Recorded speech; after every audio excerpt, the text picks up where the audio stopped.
Bismillahirrahmanirrahim. Assalamualaikum warahmatullahi wabarakatuh. Bapak-bapak, ibu-ibu, mas-mas, mbak-mbak, adik-adik dimanapun Anda berada, kembali dalam program Solusip. Selama beberapa waktu ke depan kita akan bersama-sama mengupas berbagai persoalan kehidupan dan cinta, ya. Nanti kalau ada pertanyaan, silahkan dikirimkan ke nomor WhatsApp yang akan saya cantumkan di bawah ini, ya. Baik, saya langsung ke pertanyaan. Assalamualaikum warahmatullahi wabarakatuh. Waalaikumsalam warahmatullahi wabarakatuh. Ustadz, saya pernah gagal menikah. Hanya 1 bulan sebelum akad nikah, tunangan saya memutuskan pergi dengan orang lain. Padahal persiapan pernikahan sudah 60%. Saya benar-benar syok dan malu sampai sakit selama setahun. Saat ini saya mau melanjutkan hidup saya.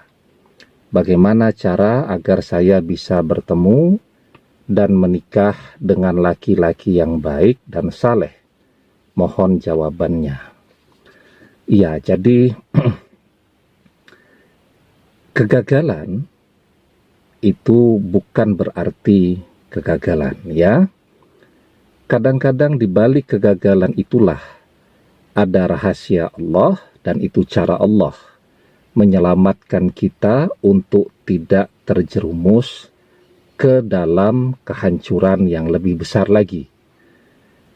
Ya, jadi kita itu selalu diajarkan oleh orang-orang tua kita untuk pandai-pandai mengambil hikmah. Ya, saya ingat betul tuh, saya masih remaja ya. Ibu saya itu selalu mengatakan, udahlah ambil hikmahnya saja. Jadi mengambil hikmah, mengambil ibrah, mengambil pelajaran, itu sesuatu yang sangat penting, dan disitulah kita akan merasakan kasih sayang Allah yang sesungguhnya, ya.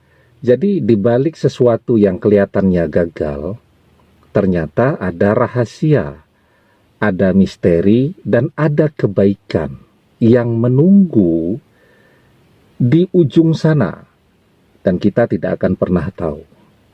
Kita akan tahu jawabannya jika kita mau melanjutkan, meneruskan hidup kita, ya. Contoh sederhana lah. Saya pernah punya seorang teman, ya. Sayang, cinta betul. Bahkan ketika kuliah itu, sejak hari pertama kuliah, mereka sudah pacaran tuh. Diceramahi, diingatkan agar jangan pacaran, tetap tidak mendengarkan. Apa yang terjadi? Si wanita lulus kuliah duluan, ya. Setelah dia lulus kuliah, dia bekerja, kembali ke kampung halamannya, sementara teman saya masih kuliah kan, menyelesaikan perkuliahannya. Nggak tahunya, sekitar 6 bulan dia pulang kampung, dia ngabari bahwa dia akan menikah dengan seseorang yang dia temukan di tempat kerjanya. Padahal selama kuliah itu jungkir balik lah. Selalu menjadi pria siaga, siap antar jaga, ya. Mengorbankan dirinya agar pacarnya bisa kuliahnya cepat selesai, ya. Dan apa yang terjadi ketika kuliah pacarnya selesai, dia ditinggal. Dia sakit hati, dan saya cuma mengatakan pada saat itu, ketika kamu sakit hati, kamu larut di dalam sakitmu, maka apa nilai manfaat yang bisa kamu ambil? Minimal sekarang kalau kamu rampungkan kuliahmu, kamu sudah membalas budi baik dari orang tuamu. Salah satu kewajiban tanggung jawabmu kamu selesaikan. Akhirnya dia selesaikan kuliahnya, waktu berjalan ya, dia masih sakit hati, tetapi kemudian jodoh mempertemukannya dengan seseorang ya. Ketika dia menikah, dia bilang ke saya kok belum bisa melupakan. Lah iya, saya bilang bagaimana bisa melupakan? Wong berproses selama 5 tahun tiap hari ketemu terus. Ya, kemudian dia menikah ya, berkeluarga, punya anak, dan seterusnya. 11, 10, 15 tahun kemudian, dia baru bisa mengambil hikmah pelajaran. Ternyata mantannya tadi mandul. Ya, jadi biarpun nikahnya duluan, 15-16 tahun setelah pernikahan, ya tetap belum punya anak juga. Sementara dia anaknya sudah 3 orang ya, dan keluarganya cukup bahagia. Nah, kalau komunikasi dengan saya, dia selalu mengatakan, oh saya baru tahu misteri kenapa dulu sampai tidak jadi dengan dia ya. Kalau seandainya jadi ya paling tidak pusing juga kan, dapat tekanan dari keluarga, pertanyaan dari tetangga. Saat hadir di acara-acara terah itu selalu ditanya kapan punya momongan, dan seterusnya ya. Dan itu pertanyaan yang paling melelahkan. Semua orang pengen punya momongan, dan itu salah satu tujuan orang menikah kan. Nah, kalau belum rezekinya terus mau bagaimana? Tapi tidak adilnya masyarakat itu selalu ditanyakan terus, dan itu menjadi beban. Kadang orang sampai tidak mau keluar rumah, tidak mau ikut acara pengajian terah, arisan terah, karena menghindar dan sakit hati dapat pertanyaan tentang masalah itu terus. Ya.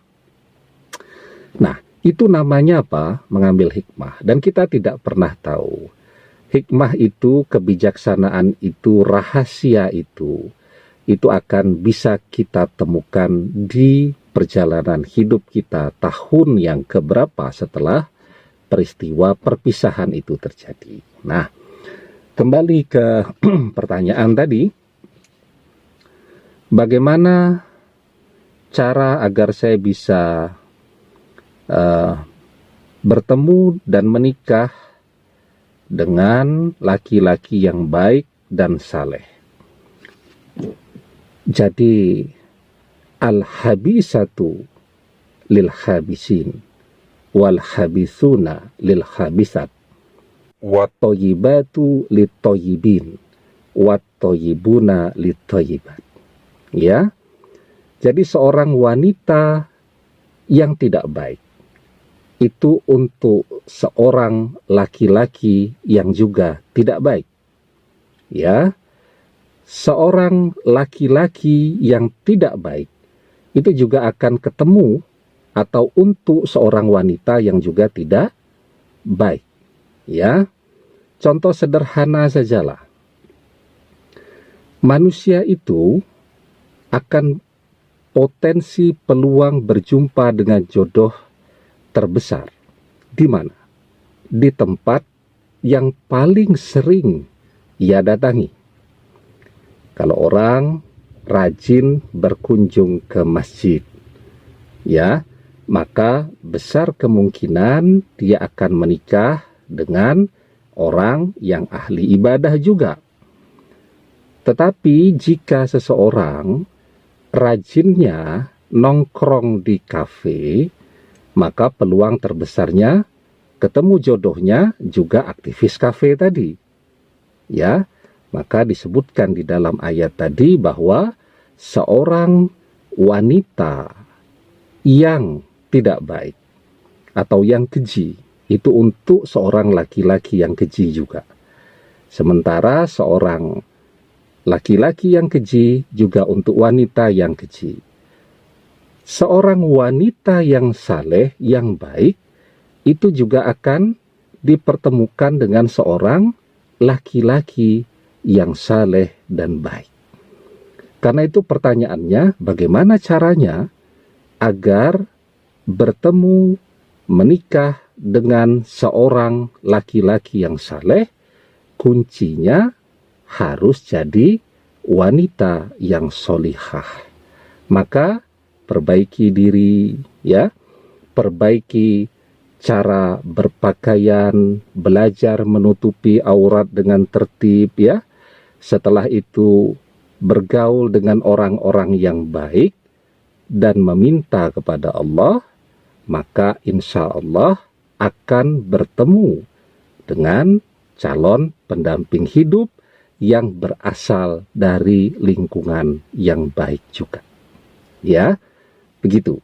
Saya pikir yang bisa saya jawab, semoga bermanfaat ya. Tetap semangat dan terus berkarya. Selama pandemi ini, apapun yang terjadi, saya selalu katakan, terus berkarya. Karena sebuah karya yang buruk sekalipun, itu jauh lebih berharga daripada sebuah masterpiece, tapi hanya ada di dalam mimpi dan imajinasi saja. Begitu ya. Semoga bermanfaat dan jangan lupa untuk subscribe channel Iib Wijayanto dan tunggu terus program Solusip. Demikian, terima kasih. Wallahu a'lam bissawab. Billahi taufik wal hidayah. Assalamualaikum warahmatullahi wabarakatuh.